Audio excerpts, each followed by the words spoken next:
நன்றி தேவனுக்கு முன்னாலே வந்து பார்த்தா அல்ல இருக்கேன். இவன் என்றல்லவா நம்ம தளத்தை விட்டு இறங்கி வந்தோம். இங்க வந்து பார்த்தா பெரிய காலை கண்ணெல்லாம் வந்து நிக்கி. பூலோகத்து காலை மாதிரி தெரியல, இது கைலாசத்து தெய்வலோகத்து காலை மாதிரி தெரியுது.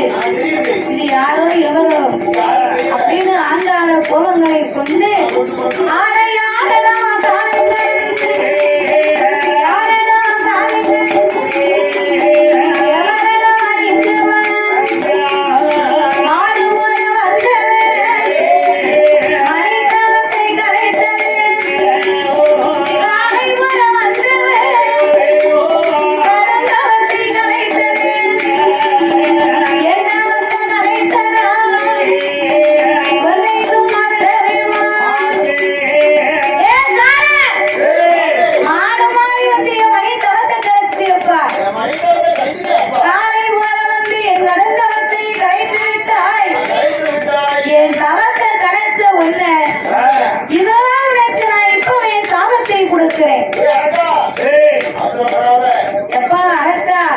கொஞ்சம் பொறப்பா.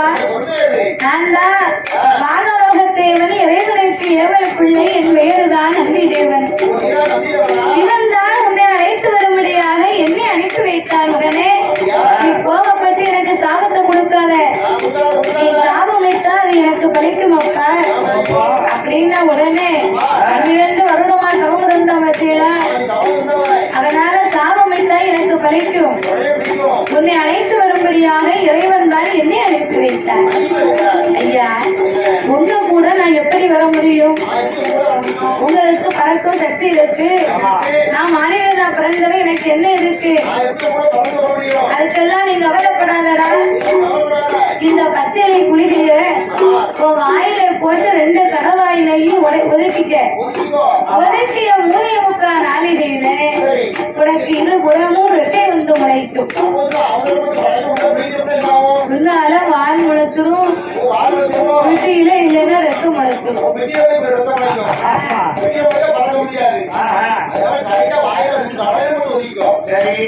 அப்படின்னு உடனே அரசன் குளிகையை வாங்கினான். கடற்கனு வாயில போட்டா கடற்கனு 2 பக்கம் ஒதுக்கினான். ஒதுக்கிய 3 நாளிகையை அரசனுக்கு 2 புறமும் ரெட்டை வந்து முளைக்க.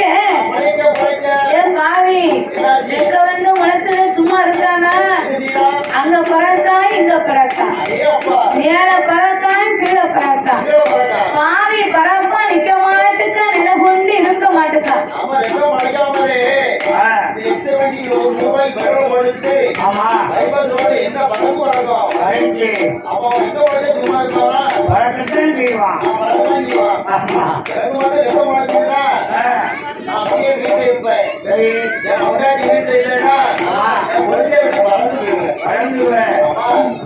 பாத்தியா, அதான் ரெட்டை இல்லாமலே இந்த பறப்பு பறக்க. அதுக்குத்தான் ஆண்டவன் உன்னைய மாதிரி குணம் தெரிஞ்சுட்டான், குதிரை அடைஞ்சுட்டான். ஆண்டவன் கொம்பு கொடுக்கலையா? மனிதனுடைய குணம் இப்படித்தான் இருக்குமே தெரிஞ்சுட்டான். ஆண்டவன் நமக்கெல்லாம் ரெட்டையை கொடுக்காம இருக்காரு.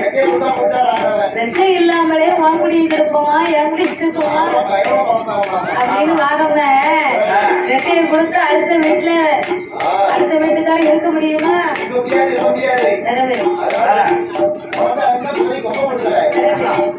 அதனால இந்த ஆண்டவனாகிய பகவான் சிவபெருமான் நமக்கெல்லாம் தகுந்தபடியாகவே ஞானத்தை கொடுத்திருக்கிறார்.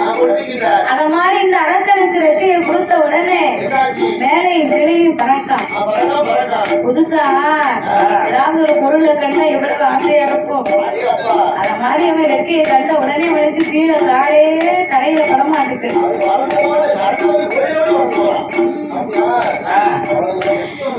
அப்ப எங்க நந்தி தேவன் சொன்னார், நீ மேல கீழே அங்கேயும் இங்கேயும் பறக்கல. நம்ம அங்கே இங்கேயும் பறந்தா என்னைக்கு கைலாசத்துக்கு போக? ஐயா நந்தி தேவா, நான் முன்ன பின்ன போனதும் இல்ல வந்ததும் இல்ல.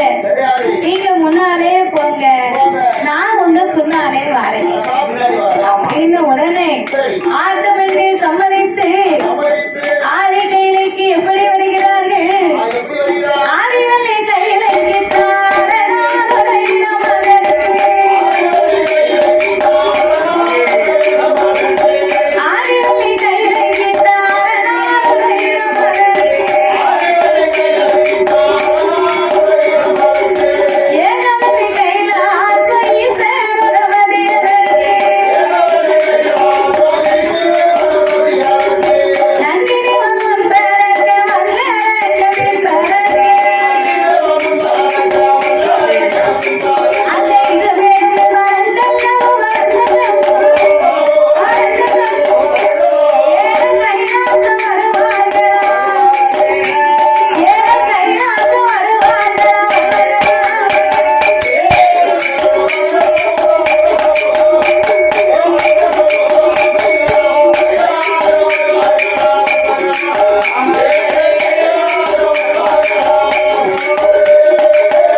கைலாசத்துல ஒரே கூட்டம்.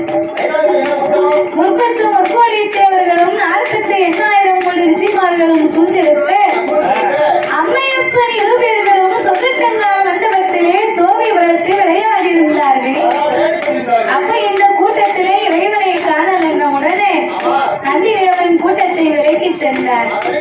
அரசன் அவனுக்கு பின்னாலே வந்து நின்று இறைவனின் பாதத்திலே மலர்களை தூவி அந்த சிவபெருமானை வணங்கி நின்றான். வல்லரசன் முக்காலும் அரங்க வளமைவன் முக்காலும் அரங்க வளமைவன் வளமைவன் முடிவணங்கி சிவனை நமஸ்கரித்தான்.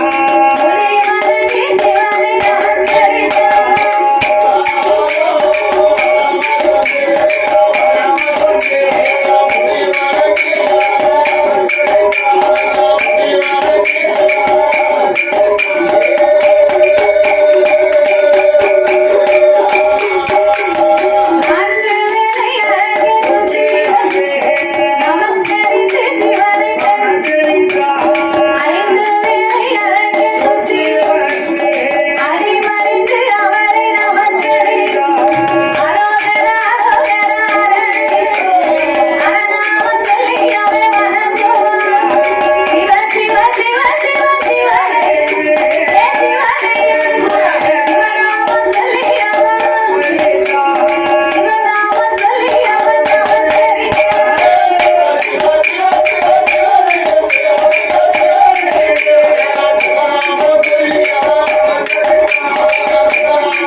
இவன்தான் வல்லரக்கனா?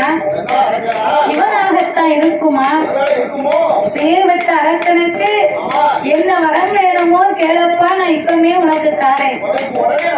ஆண்டவா பரம்பொருளே, ஆதி பாதாள உலகத்திலே உங்க அருளாலே எனக்கு ஒரு குறையுமே கிடையாது.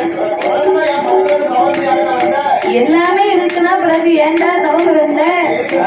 ஆண்டவா, நான் உங்களை கண்டு வாங்க வந்த வரமே ரொம்ப சின்ன வரம் தான். சின்ன வரமா?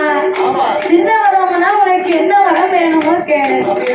சாமி எல்லையும் தெரியவனா, எல்லையும் தெரியவனா, ஈஸ்வரனை பறித்தவனா, ஆசிரியையும் பதவிவனா, பகவானை பறித்தவனா, இரகத்தில் தெரியவனா, இரகத்தில் தெரியவனா, நானே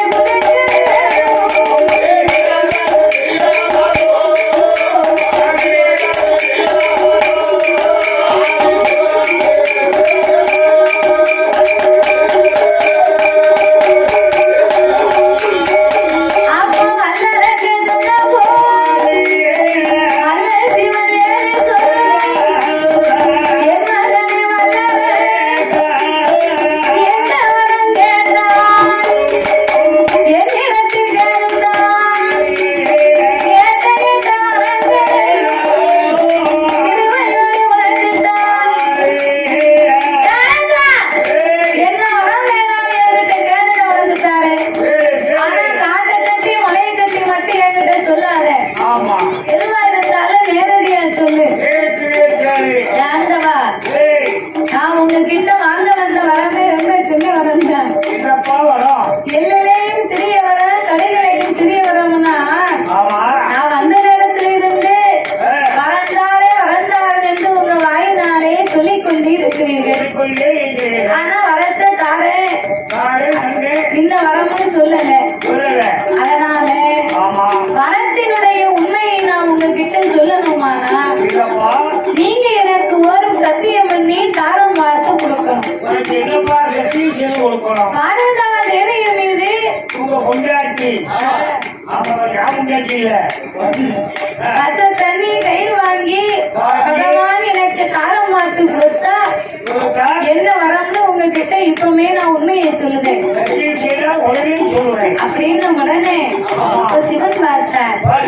சத்தியமணி கேட்க அரைச்சா ஆண்டவன் மேல உனக்கு நம்பிக்கை இல்லையா? நம்பிக்கை இல்லை. உங்க மேல எனக்கு நம்பிக்கைதான். ஆமா ஆனாலும் சத்தியமன் தான் உங்களுக்கு பெரிய காரியமா? இல்ல சத்தியமெல்லாம் உனக்கு சக்கரை பொங்கல், பொங்கல் பொய்யெல்லாம் உனக்கு வெறும் புளியோதரை. புளியோதரை. அதனால சத்தியமணி கொடுத்ததுல நீங்க என்ன குறைய புரிய உனக்கு எல்லாத்துக்கும் தக்காளி சோறு. அப்படின்னு உடனே ஆமா தக்காளி சோறும் போட்டாச்சு. அப்பலே சூப்பரா இருந்தது. ஆமா ஊருக்காவும் தக்காளி சோறு அப்புறமும் அப்புறம் ஊர்கா. தாத்தாவும் நாட்டு பஸ்ஸர். ஆமா வீட்டை எப்படி சொல்லுவாங்க ஆக்கு கொஞ்சமா. அப்ப இந்த வல்ல ராசுவனாகப்பட்டவன் ஓகே ஆண்டவா பரம்பொருளே அருளே சத்தியமல்லி கொடுத்தா உங்ககிட்ட நான் வரத்தினுடைய உண்மையை சொல்லுவேன் சொல்லுவேன். அப்படின்னு உடனே ஆ, சிவபெருமான் வேற எதுவுமே யோசிக்கல. யோசிக்கிறேன். சரி நம்ம படைச்ச பிள்ளைதானே, உங்க பிள்ளைதானே?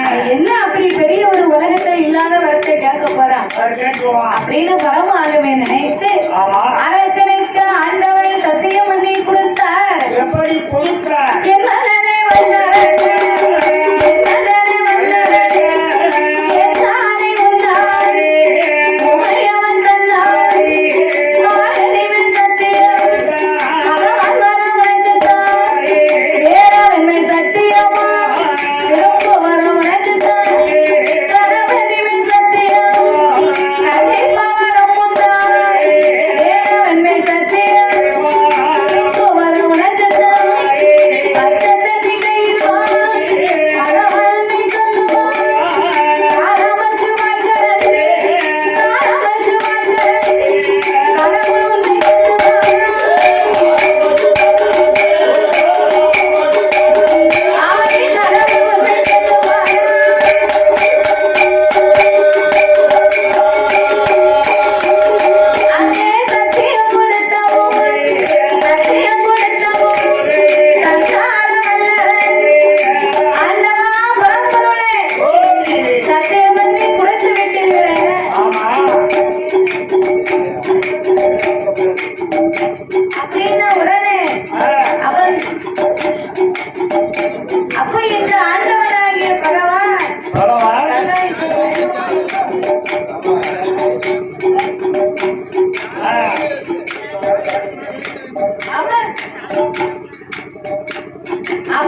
இந்த பையனுக்கு சத்தியவனை கொடுத்து விட்டுலாம் நம்ம சத்தியத்துக்குள்ள அகப்பட்டு விட்டோம்.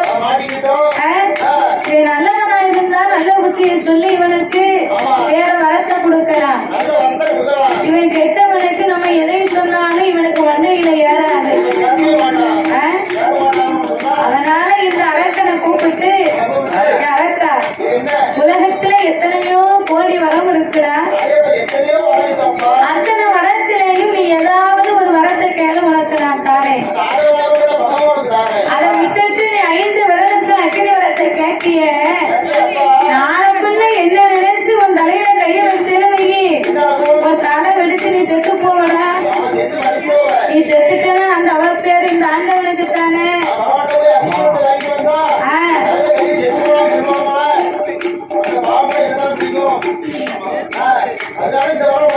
அதனால இந்த அக்கினி வரத்தை தவிர அடுத்த வரத்தை கேளு, உனக்கு நான் தாரேன் அப்படின்னு உடனே அரக்கின் சொன்னதை கேட்பானா? நல்லவனுக்கு நல்லதை சொன்னா ஆமா அதான் சரிம்பா, கெட்டவனுக்கு கெட்டதை சொன்னா கெட்டதான் சரி நல்லதுன்னு நினைப்பான். அதனால நல்லவனுக்கு நல்லதும் தெரியும், கெட்டதும் தெரியும், கெட்டவனுக்கு கெட்டது மட்டும்தான் தெரியும். அதனால இந்த அரக்கனுக்கு புத்தியை சொல்லி பேசணும், இவனுக்கு வரத்தை கொடுக்கும்.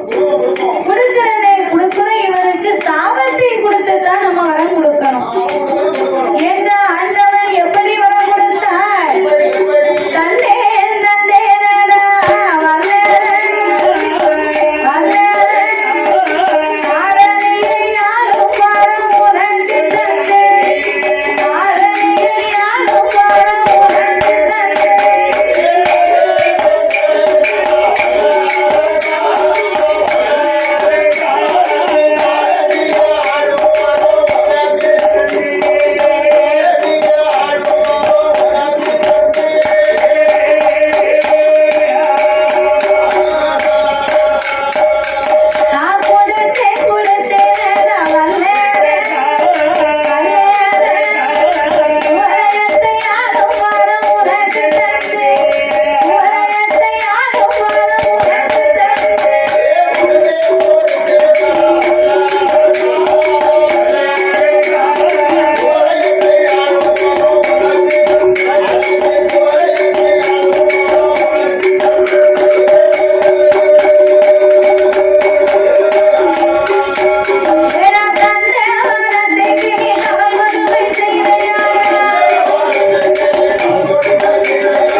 சாயந்தரம் தான் இலைய மூடி ஆமா. கூட எடுத்து போடணுமா இல்லையா? கண்டிப்பா போடணும். பச்சை இலைய மூட தெரியலையே அப்படின்னு மனுஷன் ஆமா.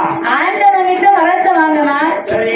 வரத்தை வாங்கின அவர்கிட்ட போயிட்டு வரேன், ஒரு வார்த்தை பேசுவாரு. ரொம்ப நன்றி ஐயா வணக்கம். அப்படின்னு ஒரு வார்த்தை சொன்னானா நன்றி மறக்காம இருக்காங்க. சொல்லாம பிரியாம வாயுது வேகம் வர வேகமா வாரான். உடம்புக்கு வாரம். அவன் வரும்போது சரி. ஆகாத நேரம் அவனுக்கு அமர்ந்து வரும் காலம், காலம் சொல்லாத நேரம் சொல்லாமல் பின்னாலே வருகிறது. அவன் முன்னாலே வருது. அதாவது இது முன்னாலே என்ன வருது? விதி போகும் வழியில தான் மதி போகும் தான். மதி வேலை செய்யும். கெட்டு போறவனுக்கு எட்டு புத்தி வரும், எட்டு புத்தி வரும். கெடுவான் கேடு நினைப்பார். வேறு நினைப்பான். இந்த அரசனுக்கு அத மாதிரி கெட்டு போகக்கூடிய நேரம் அறிவு காலம் வந்தாச்சு. ஆமாமா. 5 விரதத்து அக்கினி வளங்களை வாங்கி கொண்டு வரும்போது வரும்போது எதிரிலே யார் வரா? யார் வரா? மூலக சஞ்சாரி நாரத மகாமுனிவரும் முன்னால் வந்தார். நாரதர் வந்தார். கோயில எப்படி நாரதா செய்யும்? நாரத மகாமுனிவர் வந்து யாரா ஆண்டவனை பார்க்க போகும்போது 5 விரல்லையும் 10 விரலோடு பூ மலரோடு போனேன். இப்ப வரும்போது சும்மா மாதிரி என்னடா ஆச்சு? நான் பார்க்க போயிட்டு உங்களுக்கு கேட்க ஆமா. தெரிஞ்சிருவேன். ஆண்டவர்கிட்ட அக்னி வரம் வாங்கிட்டு வரியா? ஆண்டவே அள்ளி கொடுத்தாரா சொல்லி கொடுத்தாரா எப்படி கொடுத்தாருடா?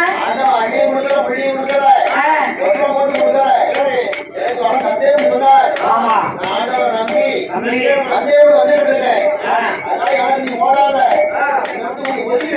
போடா புத்தி கெட்ட போயில ஆண்டவன் கண்டே முன்னால இவன் வந்துகிட்டு இருக்காரா? ஏடா கொஞ்சமாவது உனக்கு அறிவு இருக்கா? இந்த அறிவுக்கே வரும். அந்த இடம் தான் இந்த இடம் இருக்கு. ஆமா. ஏய், அது மாதிரி அறிவு இருக்காப்பா. அப்போ ஆண்டவை சிவபெருமா தந்தை முன்னாரு நீ வந்துகிட்டு இருக்கோம்னு சொல்லியடா, அந்த வரம் பலிக்குமா பலிக்காதான்னு உனக்கு தெரியுமா? ஒரு ஆளு கிட்ட 10,000 ரூபாய் கடை வாங்கணும்னு வைகி, அங்க வச்சு எண்ணி பார்க்கணும். 100 ரூபாய் தாள்னா 100 தாள் இருக்கணும், 500 ரூபாய் தாள்னா 20 தாள் இருக்கணும், 1000 ரூபாய் தாள்னா 10 இருந்தா போதும், 5 தாள்னா போதும். ஆனா இப்ப செல்லாது வந்துட்டோம். அப்போ வீட்டுல வந்து 100 குறையுது 200 குறையுது போன் போட்டா தருவாங்களா?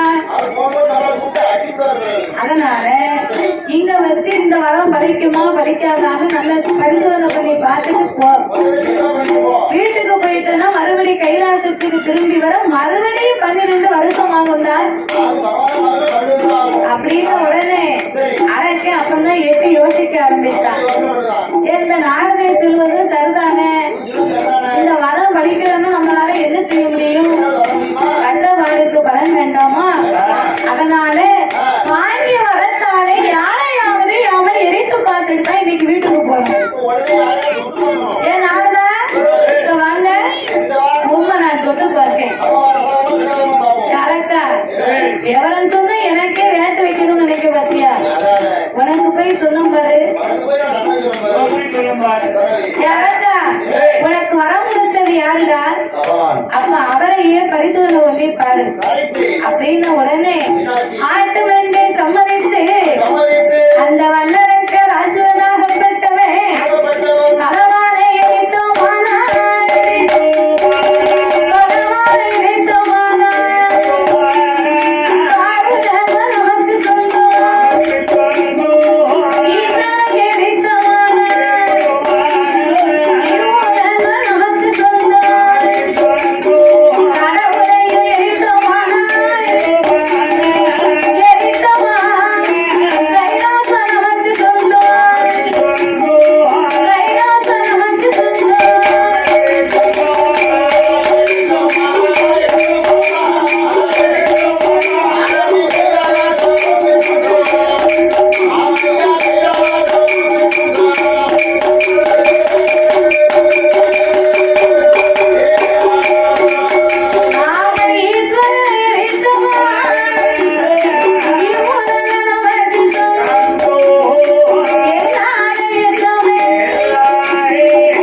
சரியில்லையே, நாரத எதத்தையோ பேசலாம், அவன் சொல்ல கேட்டு இந்த அரக்க நம்ம எரிக்க வாரான்.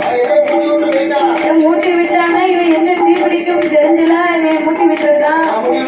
இந்த அரக்க நம்ம எரிக்கணும்னு வாரான். இனி இந்த கையிலே இருக்க கூடாது என்று தேவாதி தேவர்களை எல்லாம் தன்னோடு அழைத்துக் கொண்டு கொல்லையிலே போனா இவன் ஓடி வந்து பிடிப்பான். கூட்டத்தோட கூட்டமா போனாதான் நம்மளை யாருன்னு கண்டுபிடிக்க முடியாது. என்று சிவபெருமான் எல்லோரையும் அழைத்துக் கொண்டு கைலாசத்தை விட்டு ஓடும் போது இறைவனோடு இன்னும் யாரெல்லாம் ஓடுகின்றார் தெரியுமா? வானவேலும் ஓடினார், மலையவேலும் ஓடினார், வானவேலும் ஓடினார், மலையவேலும் ஓடினார், தானவேலும் ஓடினார், தவம் முனிவர் ஓடினார், இந்திரனும் ஓடினார், சந்திரனும் ஓடினார், ஆதிசூரியனார் ஓடினார், சொர்க்கேசன் ஓடினார், அவரவர்கள் வாகனத்தில் அவரவர்கள் ஓடினார். அங்கே இருமைக்கிற வாகனத்தில் யமதர்மன் ஓடினார். சிங்கமுக வாகனத்தில் காளிதேவி ஓடினார். வண்ணமயில் வாகனத்தில் சுப்பிரமணியன் ஓடினார். அங்கே பெருச்சாளி வாகனத்தில் பிள்ளையார் ஓடினார். ஆதிகிராய் வாகனத்தில் அக்னி தேவன் ஓடினார். அங்கே வேதனை வாகனத்தில் வரதராஜன் ஓடினார். கிரீடர வாகனத்தில் வன்மவேல் ஓடினார். வெள்ளையான மீனில் ஏறி தெய்வேந்திரன் ஓடினார். மறைக்கும் தொழில் வேண்டாம் என்று பிரம்மதேவன் ஓடினார். அங்கே வீணையை போட்டுவிட்டு நாரதர் ஓடினார். குதிரையை போட்டுவிட்டு குண்டோதரன் ஓடினார். கணத்தை போட்டுவிட்டு சித்திரபுத்திரன் ஓடினார். ஆண்டவனை பதவானே அது என்றார்.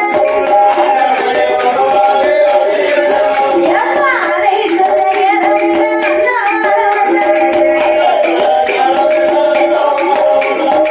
ஈஸ்வரனை இறையோனை இது என்றார்.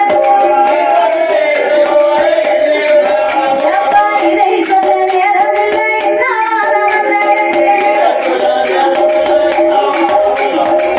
எல்லோரும் இப்படி இறைவனுக்கு பின்னால் ஓடி ஒழியும் போது ஆதிமூல கணபதி விநாயகர் பெருமாளால ஓட முடியல. சாப்பாடு கூடி போச்சு. வேற வயிறு முன்ன இருக்க, பெருசாலி வாகனம் என்ன இருக்க. அன்னைக்கு பார்த்த விநாயகர் சதுர்த்தி. விநாயகர் பெருமாள் சக்கர பலகாரத்தை அதிகமா சாப்பிட்டாரு. திட்டமில்லாம சாப்பிட்டா திட்டமுட்டு அடிக்கும். எதுவா இருந்தாலும் அளவோட சாப்பிட்டாதான் நல்லா இருக்கும். மட்டுக்கும் பிறகு முக்கால் வயிற்றுக்கு சாப்பிட்டு கால் வயிற்று இடம் போடணும். இடம் போட்டாதான் தூக்கம் வரும். குதவளை வரைக்கும் சாப்பிட்டா திட்டமுட்டு அடிக்க மூச்சு போகாம மேல வீடு கேடு கேடுன்னு இணைக்கும். அதனால அளவோட சாப்பிடணும். அப்பதான் நல்லா இருக்கும். அவர் விநாயகர் சதுர்த்தி அன்னைக்கு எல்லாத்தையும் வீணாக்க கூடாதுன்னு முன்னால உட்கார்ந்து பெருசாலைக்கு முன்னால அன்னை பருமாறினாரு. இந்த பெருசாலைக்கு வயிறு பசி. விநாயகர் பெருமாள எனக்கு ஒரு சுண்டல் இருந்தா போடுங்க, இல்லைன்னா அந்த பூப்பருப்பு இருந்தா ஒரு பருப்பு எடுத்து போடுங்க. பெருசாலை இன்னைக்கு நான் சாப்பிட்டு நாளைக்கு உனக்கு தாங்க. மக்கள் எல்லாம் எனக்கு தானே கொடுத்துருக்காங்க, இன்னைக்கு நான் சாப்பிட்டு நாளைக்கு உனக்கு தாரேன் அப்படின்னு உடனே விநாயக பெருமாளை மலை மாதிரி கொண்டு வந்து கும்பிட்டுருக்காங்க. ஐயா ஒரு பூண்டியாவது எனக்கு போடணும்னா விநாயக பெருமாள் கொடுக்கவே இல்லை, ஒற்றையிலேயே அள்ளி சாப்பிட்டாரு. சாப்பிட்டு முடிக்க புண்ணாலே அரைக்கே துயர்ந்து விரட்டி வாரான். ஓடி அந்த உடனே விநாயக பெருமாளுக்கு தன்னை பதறி பெரிசாலி அரைக்க விரட்டி வார எல்லாரும் ஓடுறாங்க, வா நம்ம போவோம்.